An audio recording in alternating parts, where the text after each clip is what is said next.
నిన్నటి current affairs లోని చివరి ప్రశ్నకు సమాధానం. ఆర్మీ మెడికల్ కార్ప్స్ స్థాపనా దినోత్సవం ఎప్పుడు? ఆర్మీ మెడికల్ కార్ప్స్ స్థాపనా దినోత్సవాన్ని ఏటా ఏప్రిల్ 3న నిర్వహిస్తారు. భారత సైన్యంలో ఆర్మీ మెడికల్ కార్ప్స్ ప్రత్యేక దళం. త్రివిధ దళాల్లోని ఉద్యోగులు, వారి కుటుంబాలకు ఇది వైద్య సేవలు అందిస్తుంది. 1943 ఏప్రిల్ 3న Indian Medical Service, Indian Medical Department, Indian Hospitals Corps ను విలీనం చేసి దీనిని నెలకొల్పారు.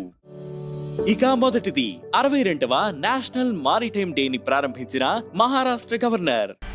62వ National Maritime Day Merchant Navy వారోత్సవాలను మహారాష్ట్ర గవర్నర్ సిపి రాధాకృష్ణన్ ముంబైలోని రాజ్ భవన్ లో అధికారికంగా ప్రారంభించారు.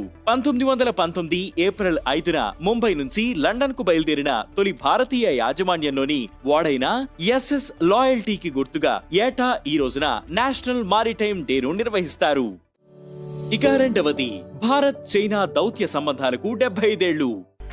భారత్ చైనా దౌత్య సంబంధాలకు 75 ఏళ్లు పూర్తయ్యాయి. ఈ సందర్భంగా చైనా అధ్యక్షుడు జిన్పింగ్, భారత రాష్ట్రపతి ద్రౌపది ముర్ము ద్వైపాక్షిక సంబంధాల ప్రాధాన్యతను హైలైట్ చేస్తూ సందేశాలను మార్పిడి చేసుకున్నారు. రెండు దేశాలు తమ ఆధునీకరణ ప్రయత్నాలలో కీలకమైన దశలో ఉన్నాయని, వ్యూహాత్మక దీర్ఘకాలిక భాగస్వామ్యాన్ని నిర్మించుకోవాలని జిన్పింగ్ పేర్కొన్నారు. ఇక మూడవది media and entertainment committee south chairman గా Kamal Haasan. Federation of Indian Chambers of Commerce and Industry media and entertainment committee south chairman గా కమల్ హాసన్ నియమితులయ్యారు.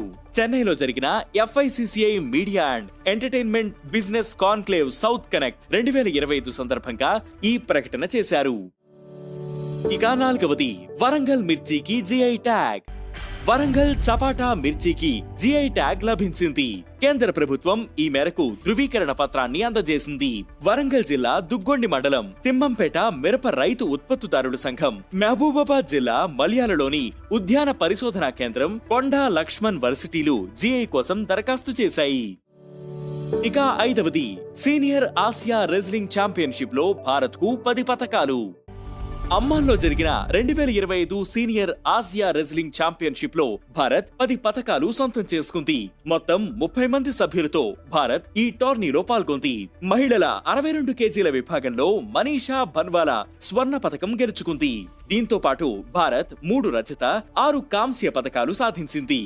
ఇక ఈ రోజు కరెంట్ అఫైర్స్ క్వశ్చన్: 2024-25 ఆర్థిక ఏడాదిలో భారత రక్షణ ఎగుమతుల్లో ఎంత వృద్ధి నమోదైంది?